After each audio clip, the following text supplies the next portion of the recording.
So have you been to Oh, I got on the list for people that showed like FBI repressing people. Went to the Mayday Cafe and went down. Yesterday, when they raided, Maggie and I were sleeping in a room that had like a really slight barricade on it.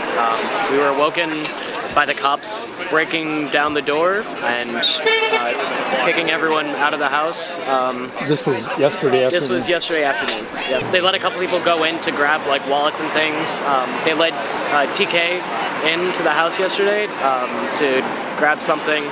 And on his way out, he locked down to both of our lock boxes, which kept the front door open for hours as they cut them off slowly. What do they call those boxes? Lock boxes or sleeping dragons. Sleeping dragons are the same thing with the hole on top and buried. They originally set his bail at $80,000. So we had a jail vigil / noise demo for him last night, and he got out around 1 or 2 a.m.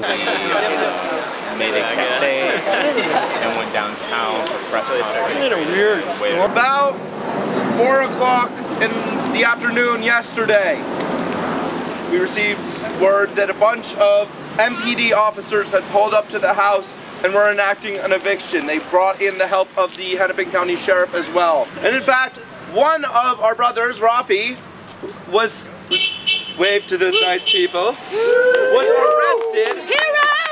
arrested for being in the alley, which is public property. I wasn't paying. Immediately we went to the mayor and said, what is up with this? This is ridiculous. You tell us one thing, you do the exact opposite. The mayor would not meet with us. Luckily, we caught him in the hallway. We asked him, what is up with this? You told us that the city was not in the foreclosure business. And what he said was, well, you know, when I said that, what it really meant, you know, he gave us a lot of words. But what it boiled down to was, he said, as far as he's convinced, having the MPD here all the time doesn't mean that the city's not in the foreclosure business. Wasting taxpayer resources on that doesn't mean we're not in the foreclosure business. That's all totally fine to him. The bank asked them to mobilize all these police officers to come and kick us out, and so they did. They said they had to. So why is the mayor listening to a multi-million-dollar corporation, a major corporation, and not to the people? Money! Money! That is why. Another private officer? Okay. So there's 3 private security officers here. The mayor's office still a bitter end. How did it end?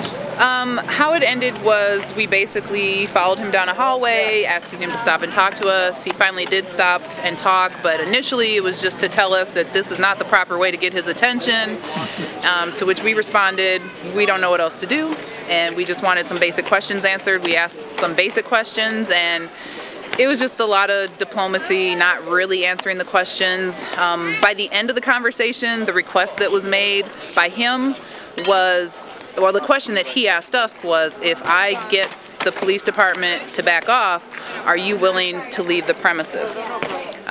So that's something that we're discussing, if that's something we want to do and how to handle it. You didn't give him an answer then? No, because ultimately we wanted to get a meeting for the Cruz family with him, and he could not guarantee that. He said that he would contact David and his family. David handed him his name and phone number. The mayor immediately handed it to his head of security, Rich. So I think part of tonight's discussion will be what are our timelines as far as waiting for a response, and how do we want to proceed from there.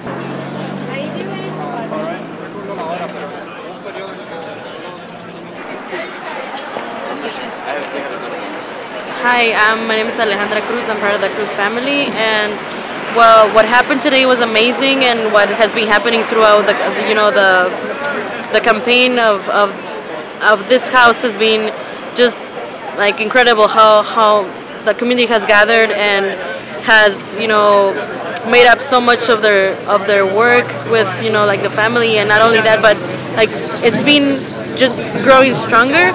And I just want to say that I'm really proud of the people who have been supporting our family, and not only the ones that are, you know, not only the arrestees, but all the people that have been here, occupy homes and putting this together.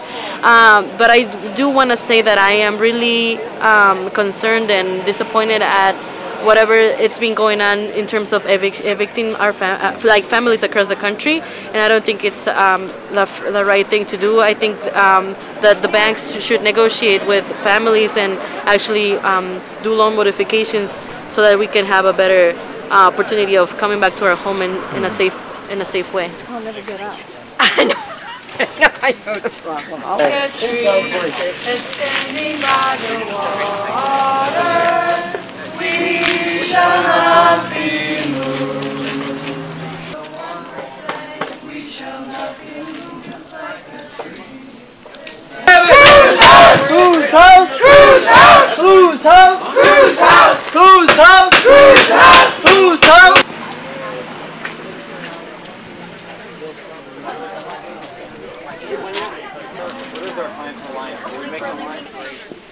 Yeah. 271 or 721? I don't know.